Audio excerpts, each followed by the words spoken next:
김건희 이 디올 스캔들 네 번째 방송에 나왔는데 약하긴 했지만 역시나 임팩트가 강했습니다. 네. 네, 김건희 앞에 줄 서 있는 쇼핑백들을 발견한 거죠. 네. 서울의 소리가 어제는 쇼핑백을 들고 김건희를 기다리는 사람들 모습을 공개했는데요. 지난해 9월 13일 코바나 콘텐츠 사무실 앞 복도에서 남성 2명과 여성 1명이 쇼핑백을 가져와서 대기 중이었습니다.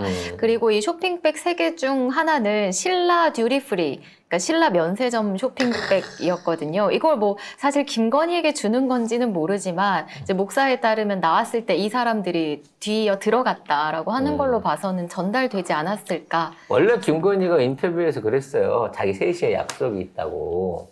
근데 그 약속이 나가는 약속이었으면 그 시간에 목사랑 그리고 야부리까지 안 왔겠죠. 그리고 그런 옷 입고 그런 상태로 네. 얼굴 그 상태로 나가는 게 아니잖아.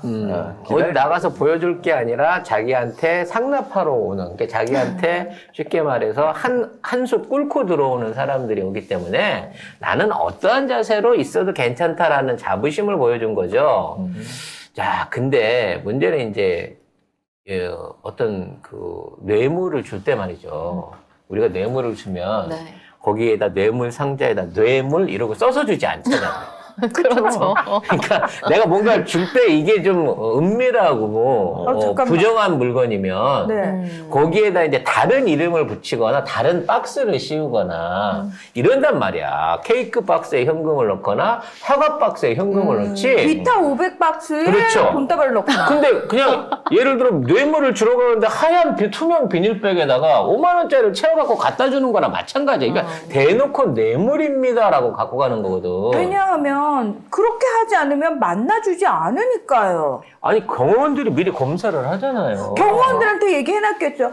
그거 뇌물 아니면 통과시키지 마.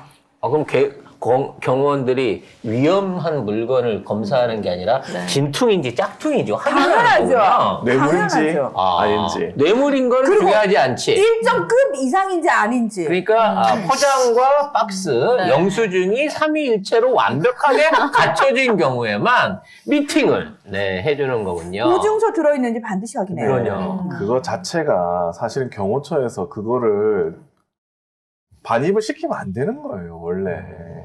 아니, 어떻게 선물을 들고 왔다고 그거를 경호처에서 그거를 반입을 시켜. 말이 안 되잖아. 대통령 자체가 선물 받으면 안 되는 사람이에요. 명분이 똑같은 거지. 더한 거지. 그러고 보면 대한민국 고정간첩들이 지금 명품 사냥에 날린 거예요, 지금. 잠깐만. 그래서 북한 배우설을 얘기한 건가? 그러니까 그동안 국내에서 암약하던 고정간첩들이 어렵게 공작할 필요가 없는 거야. 명품만 사가지고 건희한테 갖다 주면 모든 원하는 걸 이뤄낼 수 있는 거거든. 대북 사업도 자기가 하겠다. 그렇지. 해결하겠다고 있습니다. 그러니까 아마 이분은 대북 사업에 관심이 있어서 왔지만 뭐 부동산 문제로 온 사람, 뭐 무슨 문제로 온 사람이든 다 자기가 해결해 준다고 얘기했을 거예요. 진짜. 그래서 지금 만평을 하나 보니까 모세의 기적처럼 바다에 가갖고 명품백을 딱 뜨니까 바다가 쫙 갈라지면서 김건희에게 가는 길이 열리는 만평이 있었는데 이 정도 되면 상습적이라는 얘기 아닙니까? 이게 일주일에 하루 정도는 이게 박근혜가 수요일만 되면 모든 일정을 취소하고 김치냉장고 놔진 침실에서 쉬었던 것처럼 김건희도 일주일에 하루 정도는 아예 나를 잡아서 그동안 밀려있던 뇌물이 아니라 요와 같은 명품 수수 및 접수를 위한 별도의 날과 스케줄을 쫙 잡아놓고 있었던 거예요. 이렇게 기다리는 사람들이 있으니까 그 반품 창고가 필요한 거지. 그렇죠. 그래서 그날 들어온 물품을 차곡차곡 정리해서 모아둘 수 있는. 왜냐면 이제 받은 거에 따라서 또 뭐 나름 해줘야 될 것도 있고요. 조금 이제 더 뜯어낼 것도 있잖아요. 그러니까 우리 이제 최 목사 같은 경우에는 다음에 북한 관련한 일로 우리 큰일 같이 해요.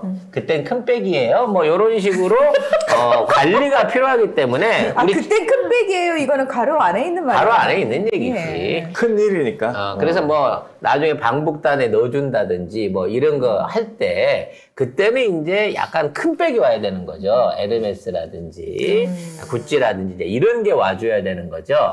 그래서 그런 치부책을 정확하게 정리를 했을 거라는 거지.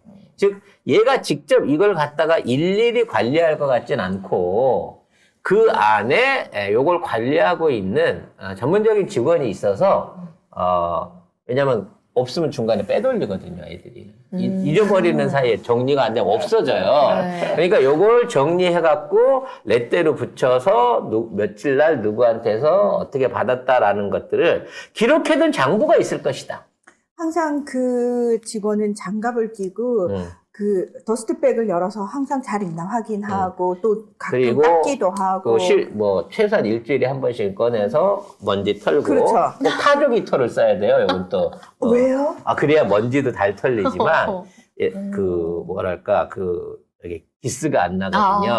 그래서 타조기 털이나 공작 깃털로 된 솔로 네. 깔끔하게 마감을 해가면서 관리 상태를 우리 그 화장실에 붙어 있는 관리자 그것처럼 네. 관리하고 있을 것이다. 이렇게 체킹해가면서 어. 이게 농담처럼 얘기하는데 나는 이게 충분히 가능한 시나리오라고 생각해요. 그리고 명품 룸 갖고 있는 사람들은 다 거의 그렇게 대부분 그렇게 관리해요. 하잖아요.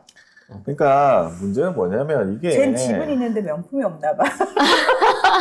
뭐냐면 어제 보도는 약했지만 뒤에 이런 사람들이 기다리고 있었다. 그리고 뭐 듀티프리 이런 면세점에서 산 것들을 이런 거 들고 있었다는 걸 보면은 이게 한두 번이 아닐 것이다라는 거를 짐작할 수 있잖아요. 그래서 그러니까, 이제 그 이직들은 그러죠. 아니 저 명품백에 담았다고 저 제주 감귤 초콜릿일 수도 있는데 명품점에서 파는 게 명품만 있냐라고 얘기할 수도 있죠. 더티퓨리에서 샀다 그래서 다 아니, 이거겠냐고. 그럴 수 있는데 이미 디올은 받았잖아. 그러니까 모르니까 수사해야 된다는 거예요. 그리고 중요한 거 보세요. 네. 백의 사이즈를 보라고. 이거는 클러치백 사이즈가 아니에요. 커요. 저거는 약간 저 정도 사이즈는 벌컨입니다. 저거 에르메스 벌컨 사이즈예요. 근데 저 쇼핑백은 어느 명품 쇼핑백이에요? 신라 면세점 명품 신라 코너에서 듀티프리라고 돼 샀다는 거죠. 있네. 이게 저 안에 이제 다시 원래 박스 이게 브랜드 포장하고 안에 내부 포장 박스가 있겠죠. 그래서 원래 명품은 이게 다 갖춰져야 돼요. 쇼핑백, 박스, 보증서. 왜냐면 이게 하나라도 빠지면 이게 품위가 확 떨어진단 말이에요. 그렇기 때문에 저 정도 쇼핑백에 갖고 들어왔으면 저거에 임박할 정도의 사이즈일 거야. 이게 장신구는 아니야. 저것도 백 종류일 거야. 근데 저 정도 백이면 벌킨 같은 약간 큰 백이라는 거지. 그러니까 앞에 최 목사는 300짜리 크러치였기 때문에 빨리 보내야 돼. 하지만 이걸 받아야 되니까 이거는 최소한 2, 3천만 원 이상 가는 백이었을 거다라고 저는 개인적으로 추측을 해봅니다. 네. 그러니까 그냥 뭐 이거는 이직들이 어떻게 할 수가 없어요. 할 수가 없고 만약에 다른 정권에서 이거 받았다면 난리가 날 거겠죠. 그리고 이게 만약에 어제 보도가 내가 볼 때는 그 긴 그 대화한 내용은 없었더라고. 아마 여기서 뭔가 반박을 하면 깔 거 아닌가 이 생각이 맞아요. 들었어요. 28분 대화를 했다고 하는데 이상한 말 많이 했을 거예요. 제가 그 자리에 올라보니까 정치는 다 쓸데없는 거 같아요. 이런 정도만 이게 깐 거고 아마 이제 이분도 대북 얘기를 했기 때문에 대북 싸움 제가 나서야죠 했을 때 대충 뭐 관련된 구체적인 부탁이나 뭐 이런 거를 했을 거라고 봐요. 그러니까 마무리에 앞으로 큰일 하시는 자주 뵈야죠. 이 얘기는 뭐냐면 다음 거래에 대한 모종의 확약이 있었을 걸로 전 예상이 돼요. 이게 어떤 거냐? 예를 들어 뭐 방북단을 만드는 거냐? 아니면 뭐 어떤 다른 방식으로 해갖고 대북 관계에 개선 여지를 줄 수 있는 무슨 사업 지원에 대한 내용이 구체적으로는 알 수 없지만 대충 목사가 무슨 제안을 했을 거고 그거 제가 어떻게 해볼게요라고 하는 결정적인 증언을 아직 안 틀고 있는 게 아니냐는 거지. 그렇죠. 왜냐면 그쪽에서 뭐라고 씨부리면 거기에 반박할 근거를 가지고 있어야 되니까. 그리고 이제 요거는 좀 별도인데 그 당시에 아크로비스타 사무실 지하잖아요. 네. 지하에 있는 사무실, 그건 진짜 완전 개인 공간이야. 그러니까 본인이 사는 것도 아니고 그때 사무실로 그 쓰는 건데 목 눌려가지고 들어가던 거기잖아요. 거기잖아요. 명수 기자가 가면 맨날 이러고 들어 누워 있었다는 그 자리인데 이게 이제 일반적인 사람들을 만나는 자리 이게 이런 식으로 은밀하게 만나는 자리인 것 같고 이게 이제 대통령 당선 이후에는 그 앞에 검색대까지 생겨가지고 사실상의 제2부속실 같은 역할을 했던 것 같지만 엄연히 불법이에요. 그 자리에서 뭐 그런 식의 사무실을 운영하는 거는 이게 경호원을 불러서 뭘 이렇게 정식적으로 경호 절차나 검색 절차를 하려고 하면 그거를 정식으로 등록을 해야 된다는 거지. 근데 쉽게 말하면 야매로 거기다 정리를 했는데 자기 개인 거기잖아. 그러니까 개인 사무실. 그 사무실 벽에 그 동영상 안에 벽면에 봉황 문양을 붙여놨다는 거야. 즉 그 사무실 그 비도 세고 비까지 세고 비 많이 왔을 때 비까지 샜다고 하는 김건희가 앉아 있는 그 사무실의 오른쪽 벽에 그래서 김건희 입장에서 보면 김건희 오른쪽 벽에 봉황 무늬로 보이는 문양이 붙어 있었다는 거지. 그 엉덩이 탐정은 있던데. 응? 공항은 못 봤네. 엉덩이 탐정은 아니, 봤는데. 그래서 나도 그거 해갖고 탐사하는 여러 가지 유튜브 그걸 보다 보니까 거기에 실제로 봉황 문양으로 그려진, 그러니까 원래 봉황 청와대 안에는 봉황 있고 그다음에 뭐 무궁화가 있거나 청와대가 있거나 이게 들어있는데 그냥 봉황 문양으로 보이는 표식이 발견됐다는 거지. 그러니까 얘가 다른 사람들한테 보여주기 위해서 그 정도 되는 말하자면 위세를 사실상 자기가 대통령이다라고 하는 위세를 떨고 있는 장소라는 거야, 그쪽이. 이제 여기에 대해서는 뭐 김영란법 당연히 해당되는 것뿐만 아니라 뇌물수수 등 이와 관련한 뭐 격렬한 그 정치적인 비난과 그 수사가 있어야 되거든요. 네. 근데 그럼에도 불구하고 저 보이시죠? 네, 사무실의 봉황. 네. 어떻게 보더라도 저거는 그냥 그린 게 아니야. 그잖아? 자기 개인 사무실에다가 청와대나 공식적으로 붙여야 될 휘장을 갖다 붙였다는 거예요. 자기 등 뒤에다가. 사람들한테 보라는 얘기 아니야. 내가 이렇게 공식적인 사람이라는 거. 개양아치입니다. 이 정도 되면. 실제 4시가 자기 집에다가, 저기, 그, 1월도 걸어놓은 거나 똑같은 거예요. 왕만이 사용할 수 있는 문양과 뭐 이런 거 병풍이나 뭐 그림들이 있거든. 그러니까 예를 들어 자기 집에 용 그림을 그리는데 발톱을 5개를 그리면 잡혀가던 세상이었어.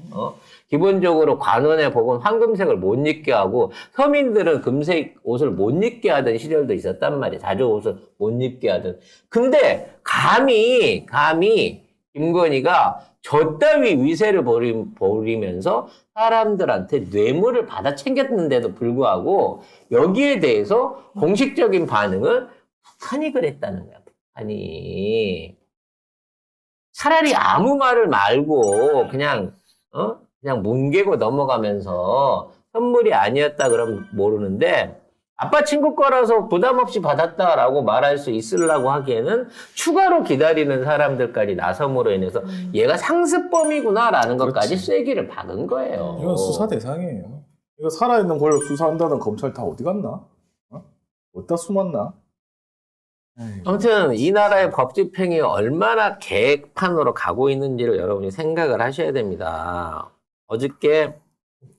그저께인가요? 김용 부원장이 결과적으로 5년형을 어제.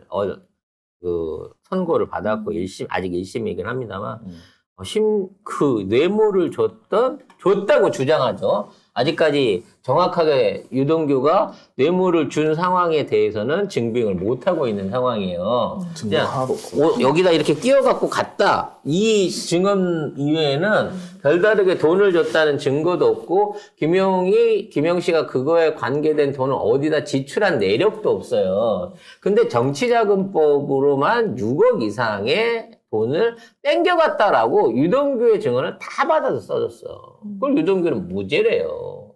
그리고 그 돈을 대줬던, 그 돈을 댔던 남욱도 6개월형을 받았단 말이에요. 8개월. 8개월? 네. 아무튼, 뇌물을 받은 사람은 죄가 없는데, 아예. 준 사람. 아니, 줬다, 받은 사람은 죄가 큰데, 줬다는 사람은 줬다는 증거도 없는데 죄가 없다라는 판결은 이거는 말이 안 되는 얘기예요. 희대의 아, 판결이 희대의 판결. 잠깐만요. 그러면은 김건희 디올도 똑같이 적용이 되겠네요? 그렇죠. 준 사람들은 처벌 못하고 받은 김건희는 처벌해야 되네요? 그거는 증거가 매우 있잖아. 심하게 해야 네. 되죠. 김건희는 증거가 있는 거고 김용 부원장은 증거가 없어요. 그래서 한동훈이 분노해서 뇌물을 받으면 감옥 가는 나라다! 라고 얘기를 한 줄 알았더니, 김건희가 아니라 이건을 보고 그 얘기를 했다는 거죠. 아니지, 한동훈 말대로라면 김건희가 완전히 그냥 감옥 그냥 그럼. 직행. 이거는 무조건 구속수사해야 될 사안인 거고요. 아까도 얘기했지만, 걔 휴대폰 다 까고, 그 당시 경호원들 불러서 다 신문조사하고, 지금 있는 장부나 창고를 까봐가지고 도대체 얼마나 많은 물건이 들어왔다 나갔는지, 여기에 관련된 내용을 해야 돼요. 거기 출입자들 명단이 없을까요?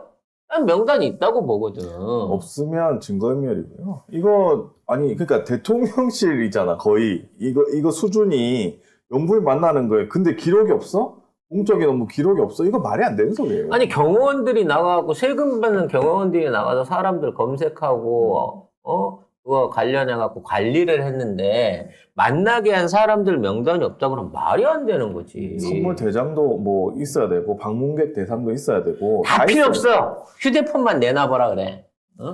보물창고예요 그 휴대폰은. 아유, 그렇게 점잖게 휴대폰 좀 내놔봐요. 이렇게 말씀하실 거예요? 뺏어야죠. 당연하죠. 문을 뜯어야지. 그래. 문을 뜯고 집 문을 원래 뜯고 그렇게 들어가야 하는 되는 거잖아. 거야.